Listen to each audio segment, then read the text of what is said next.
Hi friends, welcome back to சைன்வே materials. இன்றைக்கி நம்ம டெய்லி கரண்ட் அஃபேர்ஸ் வீடியோவில் செப்டம்பர் 21க்கான கரண்ட் அஃபேர்ஸ் வந்து பார்க்க போகிறோம்.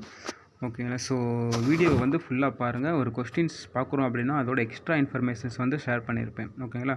ஸோ அதுக்காக தான் வந்து வீடியோ வந்து ஃபுல்லாக பார்க்க சொல்கிறது. ஸோ ஃப்ரீ டெஸ்ட்டு வேணுன்றவங்க நம்மளோட டெலகிராம் சேனலை வந்து கண்டக்ட் பண்ணிக்கிட்டு இருக்கோம். ஸோ இன்ட்ரெஸ்டடாக இருக்கிறவங்க நம்மளோட டெலகிராம் சேனலில் ஜாயின் பண்ணிக்கோங்க. டிஸ்கிரிப்ஷனில் வந்து லிங்க் கொடுத்துருக்கேன். ஓகேங்களா? ஸோ இன்றைக்கி ஃபஸ்ட் கொஸ்டின் பார்ப்போம். இந்தியாவின் 70வது கிராண்ட் மாஸ்டராக உருவெடுத்தவர் யார்? இந்தியாவின் 70வது கிராண்ட் மாஸ்டராக உருவெடுத்தவர் யார்? ஸோ ஆப்ஷன்ஸ் பார்ப்போம். Raja Rithvik, Harshit Raja, Nihal Sarin, Raunak Sadhwani. So option A வந்து சரியானது. ராஜா ரித்விக் தான் வந்து 70வது கிராண்ட் மாஸ்டர். ஹங்கேரியில் புடாபெஸ்ட் பகுதியில் நடைபெற்ற வேசர் கெம்சோ சதுரங்க போட்டியில் 2500 எலோ மதிப்பீடு அடைந்து பட்டம் பெற்றார். ஸோ எங்கே நடைபெற்ற போட்டி அப்படின்னு சொல்லிட்டு பார்த்தோம்னா ஹங்கேரியில் புடாபெஸ்ட் பகுதியில் என்ன போட்டி அப்படின்னு சொல்லிட்டு பார்த்தோம்னா வேசர் கெம்சோ சதுரங்க போட்டி. ஓகேங்களா? ஸோ எவ்வளோ பாயிண்ட்ஸ் அப்படின்னு சொல்லிட்டு பார்த்தோம்னா 2500 எலோ மதிப்பீடு அடைந்து பட்டம் பெற்றார். ஸோ இவர் வந்து தெலுங்கானா மாநிலம் வாராங்கல் பகுதியைச் சேர்ந்தவர்.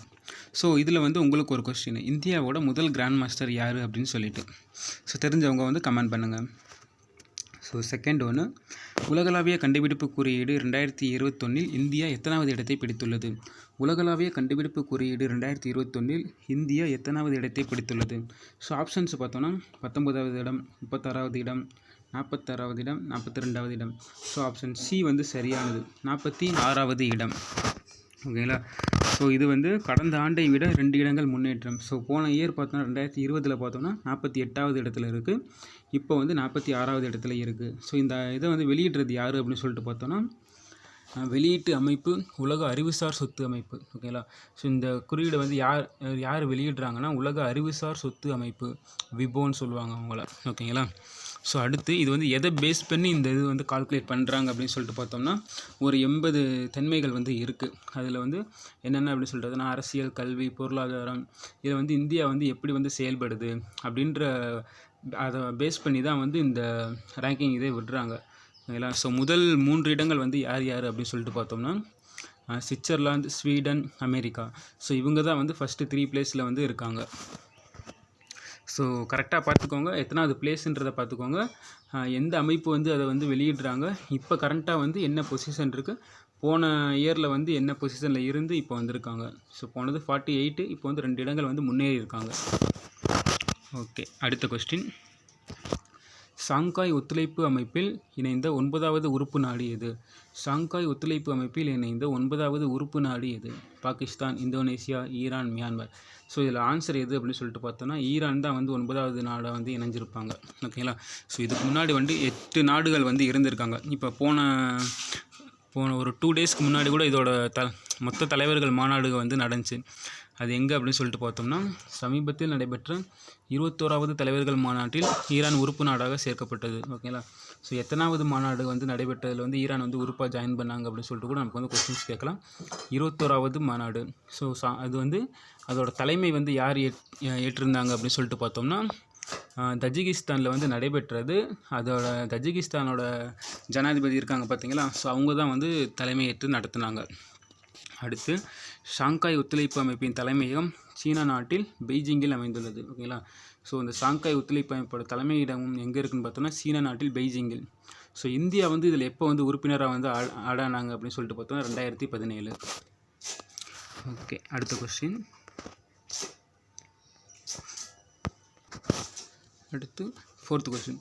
சிரராக்குங் மிளகாய் கீழ்கண்ட எந்த மாநிலத்தின் புவிசார் குறியீடு பெற்றுள்ளது? சிரராக்குங் மிளகாய் கீழ்கண்ட எந்த மாநிலத்தின் புவிசார் குறியீடு பெற்றுள்ளது? Telangana, Kerala, Manipur, Uttar Pradesh. So option C வந்து சரியானது. மணிப்பூர் மாநிலத்துக்கு தான் அது வந்து கொடுத்துருக்காங்க. ஓகேங்களா? அதே மாதிரி சமீபத்தில் மணிப்பூர் மாநிலத்தில் 2 தயாரிப்புகளுக்கு புவிசார் குறியீடு பெற்றுள்ளது. அது என்னென்னு பார்த்தோன்னா சிரராக்குங் மிளகாய், டாமெங்லாங் ஆரஞ்சு. ஓகேங்களா? ஸோ சமீபத்தில் எந்த 2 தயாரிப்புகளுக்கு வந்து புவிசார் குறியீடு கொடுத்துள்ளது, அது எந்த மாநிலம் கேட்டாங்கன்னா மணிப்பூர். ஓகேங்களா? ஸோ பர்டிகுலராக வந்து எது அப்படின்னு சொல்லிட்டு கேட்டாங்கன்னா இந்த சிரராக்குங் மிளகாய், டாமெங்லாங் ஆரஞ்சு. ஓகேங்களா? ஸோ ரெண்டையுமே வந்து கிளியராக பார்த்துக்கோங்க. ஸோ அதுக்கடுத்து, உலகிலேயே மிக நீளமான அதிவேக நெடுஞ்சாலை அமைக்க திட்டமிட்டுள்ள நாடு எது? உலகிலேயே மிக நீளமான அதிவேக நெடுஞ்சாலை அமைக்க திட்டமிட்டுள்ள நாடு எது? ஆஸ்திரேலியா, தென்னாப்பிரிக்கா, America, India. So option D India தான் வந்து அதுக்கான பிளானிங்ஸ் வந்து போட்டிருக்காங்க. ஓகேங்களா. ஸோ எங்கேருந்து எவ்வளோ தூரம் அப்படின்னு சொல்லிட்டு பார்ப்போம். டெல்லியிலேருந்து மும்பை வரை ஓகேங்களா 1380 கிலோமீட்டர். ஸோ உலகிலேயே மிக நீளமான அதிவேக நெடுஞ்சாலை அமைக்க திட்டமிட்ட நாடு வந்து இந்தியா. எந்த பிளேஸில் பார்த்தோன்னா டெல்லி முதல் மும்பை வரை எவ்வளோ கிலோமீட்டர் இருக்குன்னு பார்த்தோன்னா 1380 கிலோமீட்டர். ஓகே. ஸோ இதை வந்து மத்திய சாலை மற்றும் போக்குவரத்து துறை அமைச்சர் நிதின் கட்காரி அறிவித்துள்ளார். இது வந்து ஒரு கொஸ்டின்ஸ் தான். மத்திய சாலை மற்றும் போக்குவரத்து துறை அமைச்சர் யாருன்னு சொல்லிட்டு கேட்டாங்கன்னா நிதின் கட்காரி. ஸோ அதே மாதிரி நிதின் கட்காரி வந்து எந்த திட்டத்தை வந்து அறிவித்தாங்க, அது வந்து எந்த லொக்கேஷன்ஸில் இருக்குது அப்படின்னு சொல்லிட்டு கூட நமக்கு வந்து கேட்கலாம். எந்த திட்டம்? உலகிலேயே மிக அதிவேக நெடுஞ்சாலை அமைக்கிற திட்டம் தான் அது. ஓகேங்களா. எந்த லொக்கேஷன் பார்த்தோன்னா டெல்லி முதல் மும்பை வரை. ஓகேங்களா. ஓகே. ஸோ அதுக்கடுத்து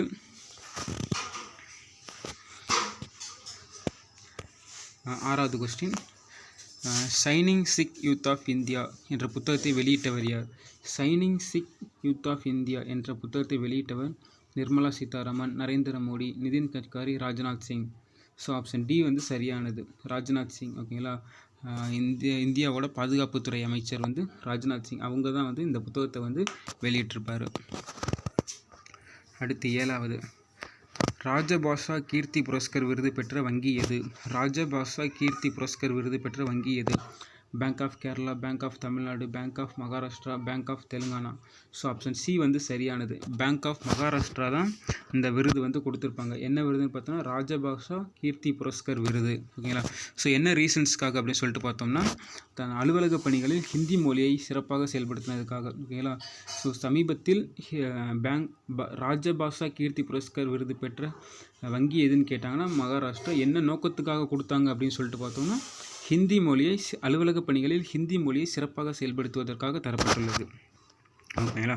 ஸோ அதுக்கடுத்து எட்டாவது கொஸ்டின். சர்வதேச அமைதி தினம் எப்போது கடைபிடிக்கப்படுகிறது?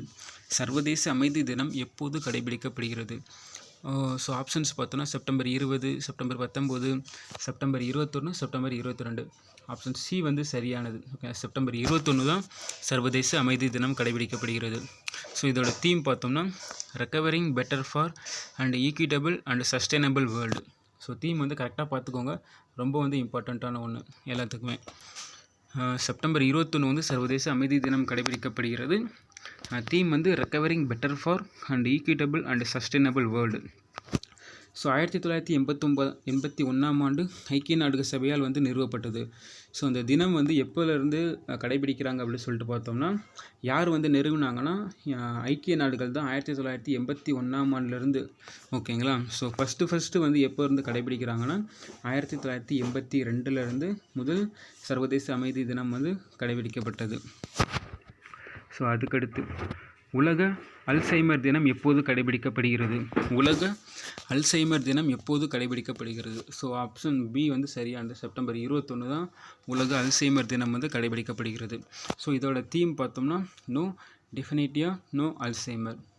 ஸோ தீம் பார்த்தோம் நோ டெஃபினிட்டியா நோ அல்சைமர். ஓகேங்களா. ஸோ இந்த செப்டம்பர் 21லேயே வந்து 2 தினம் இருக்குது, சர்வதேச அமைதி தினம், உலக அல்சைமர் தினம். ஓகேங்களா. ஸோ ரெண்டுக்குமே வந்து தீம் பார்த்துக்கோங்க, அதுதான் வந்து ரொம்ப இம்பார்ட்டன்ட்.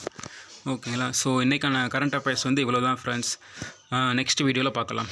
தேங்க்யூ.